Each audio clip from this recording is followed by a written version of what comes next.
Assalamualaikum warahmatullahi wabarakatuh. Perkenalkan, nama saya Nafarina Heva Askia dari kelas 12 IPA 3 nomor absen 19. Video ini saya tujukan untuk memenuhi nilai tugas Bahasa Indonesia, materi pelajaran Menikmati Cerita Sejarah Indonesia oleh Bapak Kamali.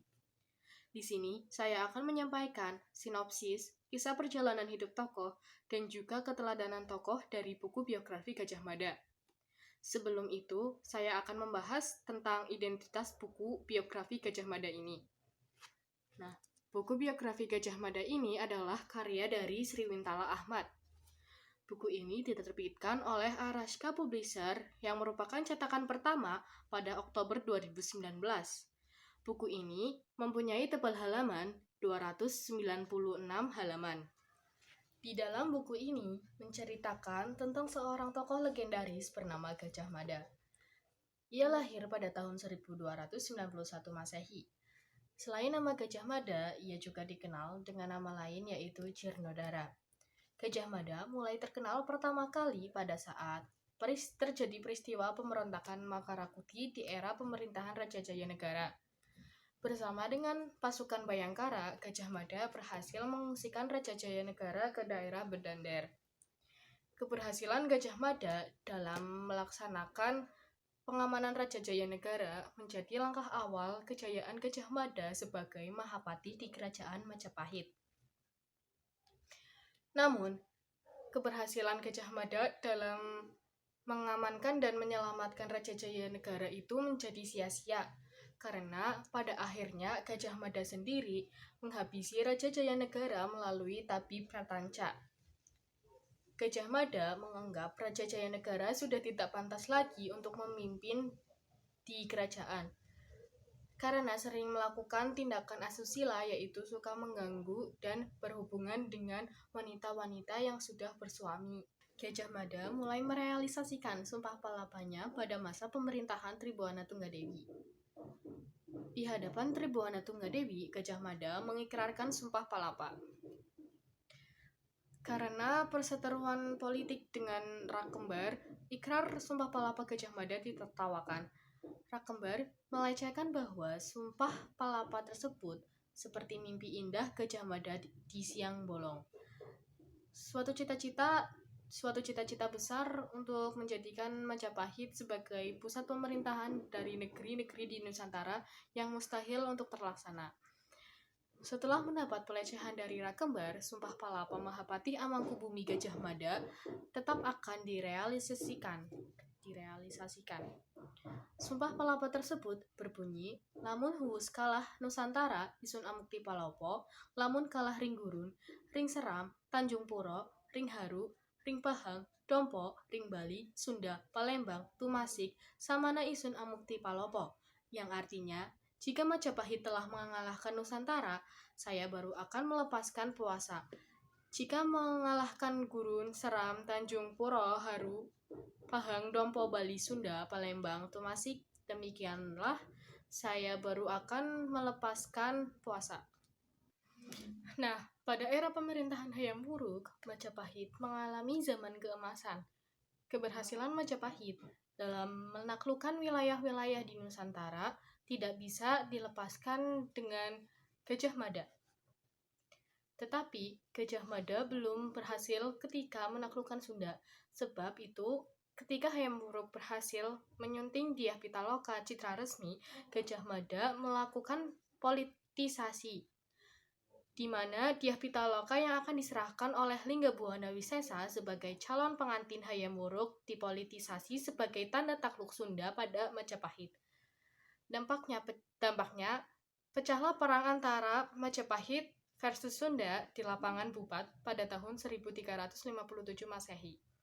Munculnya perang Bubat yang mengakibatkan tewasnya Linggabuana Wisesa, Permaisuri, Dyah Pitaloka, dan rombongan pengantin dari Sunda membuat geram Hayam Wuruk.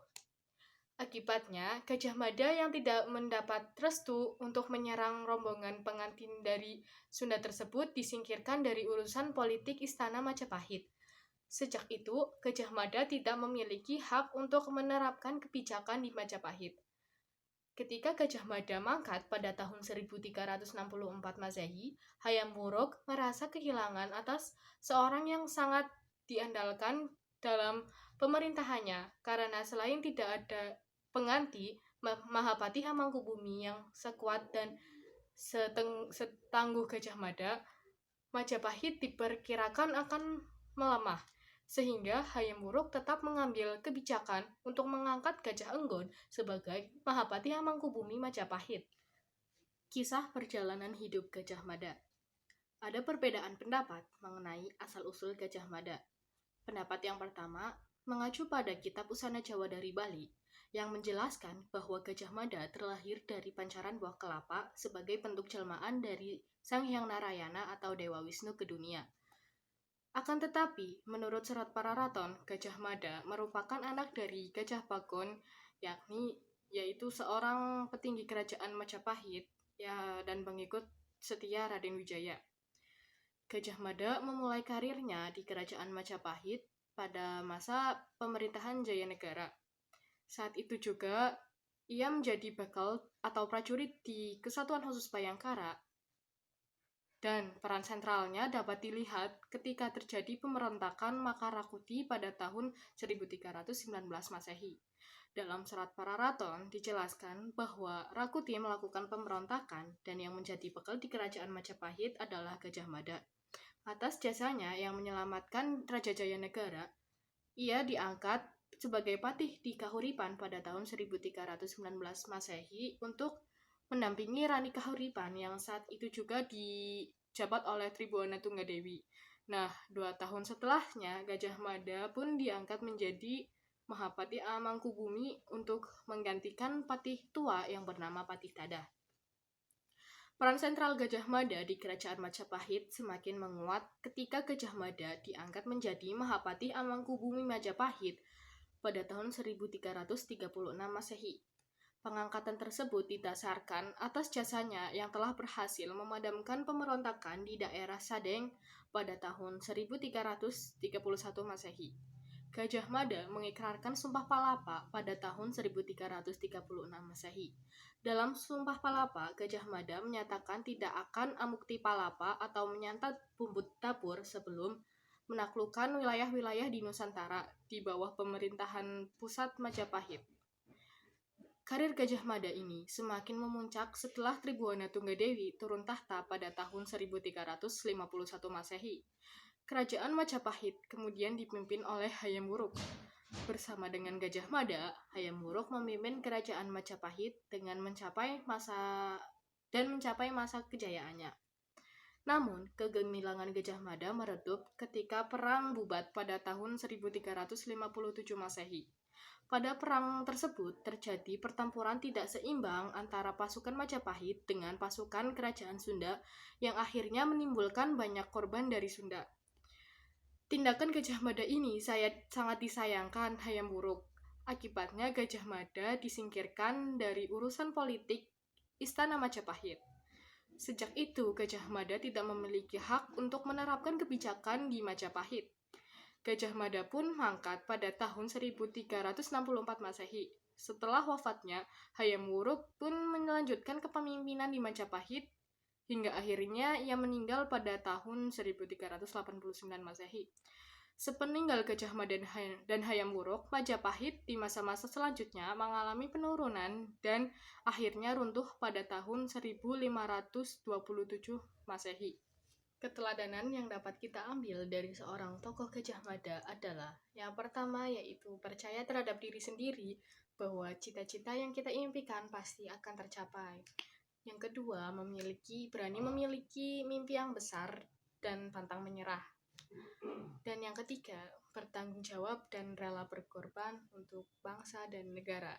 Kesimpulan dari buku ini adalah buku ini menceritakan tentang Gajah Mada yang berjuang untuk mempersatukan wilayah Nusantara dengan berbagai cara.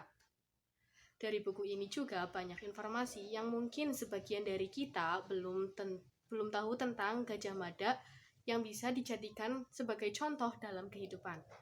Buku ini juga sangat cocok untuk anak-anak muda agar bisa mengetahui para tokoh yang berperan penting dalam persatuan wilayah Nusantara, khususnya Gajah Mada.